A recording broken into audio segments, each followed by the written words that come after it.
Good morning, everyone. Just wanted to start off by saying that Gary meant a lot to me. And, as a kid growing up, one of my first jobs was at a place called Country Garden and Stone, right on Morn Highway there. And, that's where the 7-Eleven is now. Worked for a guy named Joe and his father, Joe. And when I started working there, like I said, it was my first job, so I didn't really have much experience in dealing with the real world and people. So, these were like the first people that I had encountered, and Gary was one of them that I saw on a daily basis because, as you guys know, that's what Gary loved to do. He loved to work. And, one of the biggest impacts that Gary had on me was he was always there. He was always there, whether it was 95 and humid, whether it was 25 and snowing, he was sick. It didn't matter. He was always working. And I didn't understand that when I was at a young age. I just assumed like that's what people do.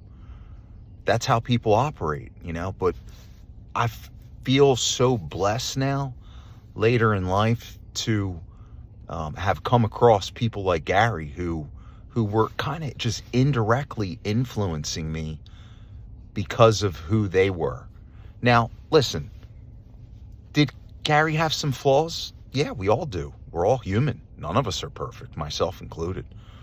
We're all struggling with shit, man. But Gary didn't let his struggles overcome him to the point where he didn't work. At least that's what I saw. And that's the impact that he had on me. So that's what I'm speaking on today. And the last time I saw Gary, and God has a funny way of doing things. The last time I saw him, and by the way, I've battled depression my entire life.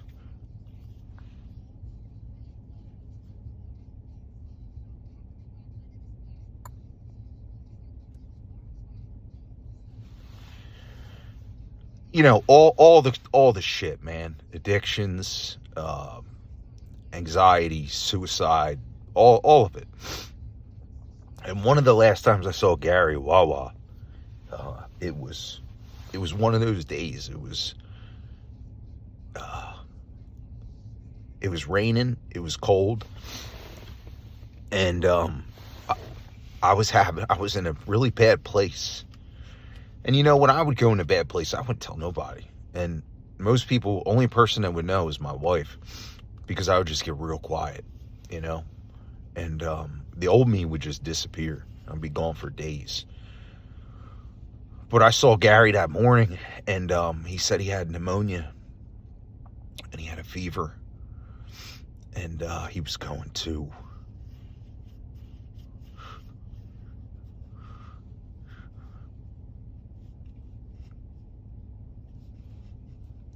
work.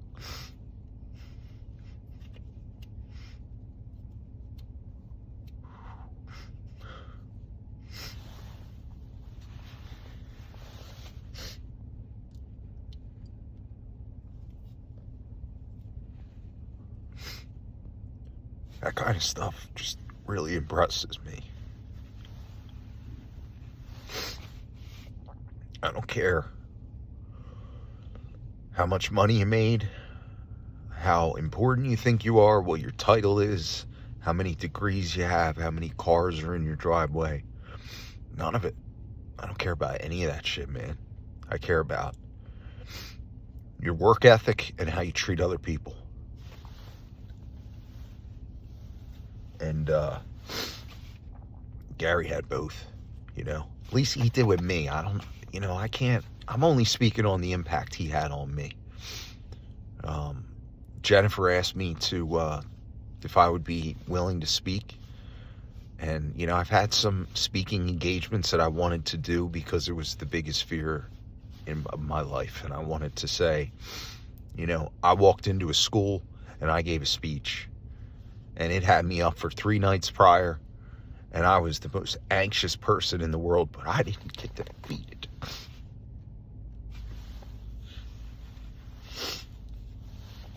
But, you know, it just, moving forward, the most important thing to me is my sobriety.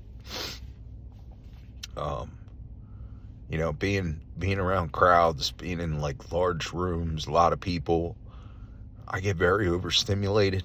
I get very, you know, just like drained. It just fucks, it messes me up, you know? I'm not making excuses. I'm just saying I try to protect my sobriety at all cost. You know, so with that being said, I just asked if I could do this video instead. And, you know, I apologize. I didn't want to get emotional for any of you guys, but I just wanted to let you know what Gary meant to me. Let me get these emotions off my chest. And you know, really the message I want to convey is about emotions and how important it is to properly express them and not, you know, not beat yourself up for feeling it, man, and letting it out and letting somebody know that you're hurting. You need some love, you know, you need a hug. It's all right. You know, it doesn't make you any less of a man or a woman, especially you guys. It doesn't make you less, you know. One thing I always hated about going to funerals is just everybody's just getting blasted afterwards. And to me, you know, that's not it. That's not how I want anyone to be remembered. You know, I want people to pray. I want people to meditate. I want people to be together collectively and consciously, you know, not escaping. Emotions are meant to be felt. When you run from them, you create addictions. For some of us, those addictions destroy everything in our path. I was one of them. I know where I go. Can't have a drink. Not one. I'll burn your house down. Everything around me will get burned to the ground. So, with that being said, make the right decisions today for Gary and for your families. And if any of you are struggling with mental health and with addiction, you know how to find me, man. I love helping people. Sometimes all it takes is a conversation, guys. Just to, hey, man, you know, this is what I'm dealing with. All right. Me too, dude. Here's what I do every day to overcome it. And so can you. God bless you guys. Again, very sorry for your loss.